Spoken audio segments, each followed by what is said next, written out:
Social మీడియాలో BSNL గురించి ఎక్కువగా మాట్లాడుకుంటున్నారు. బీఎస్ఎన్ఎల్ ఇప్పుడు దేశవ్యాప్తంగా చర్చలో ఉన్న అంశం.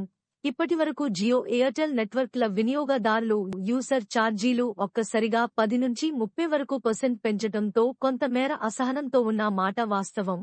అయితే ఇప్పుడు వారికి బీఎస్ఎన్ఎల్ 5G సేవలు అందుబాటులోకి తేవటంతో లక్షల మంది ప్రైవేట్ నెట్వర్క్ యూజర్లు బీఎస్ఎన్ఎల్ వైపు చూస్తున్నారు. ఇండియాకు మొట్టమొదటి ఇంటర్నెట్ సేవలు తీసుకువచ్చిన సంస్థ బీఎస్ఎన్ఎల్ అయితే కాలక్రమంలో జియో, ఎయిర్టెల్ లాంటి ప్రైవేట్ సంస్థలు ప్రవేశించక టెక్నాలజీని డెవలప్ చేసుకోవటంలో ప్రభుత్వ రంగ సంస్థ అయిన బీఎస్ఎన్ఎల్ వెనుకబడింది.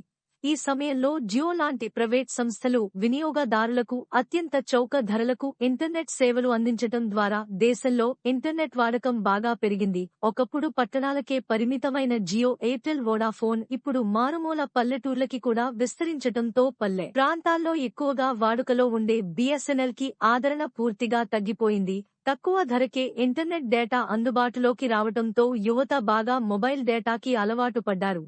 ఒక రకంగా చెప్పాలంటే ఏడాది వయసున్న చిన్న పిల్లల దగ్గర నుండి 60 ఏళ్ల వృద్ధుల వరకు అందరికీ తక్కువ ధరకే మొబైల్ డేటాని అందించి ఇంటర్నెట్ కి బానిసలుగా మారేలా చేయటంలో ప్రైవేట్ సంస్థలు సక్సెస్ అయ్యాయనే చెప్పొచ్చు.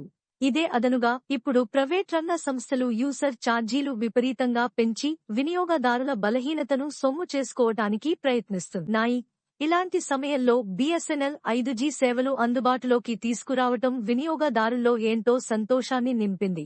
ముఖ్యంగా 1,500 రూపాయల రీఛార్జ్తో 365 రోజులు వాలిడిటీ ప్లాన్ పొందే అవకాశం ఉండటంతో ఇతర ప్రైవేట్ కంపెనీల యూజర్స్ కూడా బీఎస్ఎన్ఎల్ కు మారుతున్నారు. బీఎస్ఎన్ఎల్ ఇన్ఫ్రాస్ట్రక్చర్ కూడా బాగా మెరుగుపరుచుకుంటే ప్రైవేట్ రంగ సంస్థలకు గట్టి పోటీ ఇవ్వగలదు. ఈ విషయంపై మీ అభిప్రాయాలను కామెంట్లో తెలియచేయండి. మీలో ఎవరైనా బీఎస్ఎన్ఎల్ కి మారాలి అనుకుంటే బీఎస్ఎన్ఎల్ టైప్ చేయండి. ఈ వీడియో మీకు నచ్చినట్లయితే లైక్ చేయండి, సబ్స్క్రైబ్ చేసుకోండి. థాంక్యూ.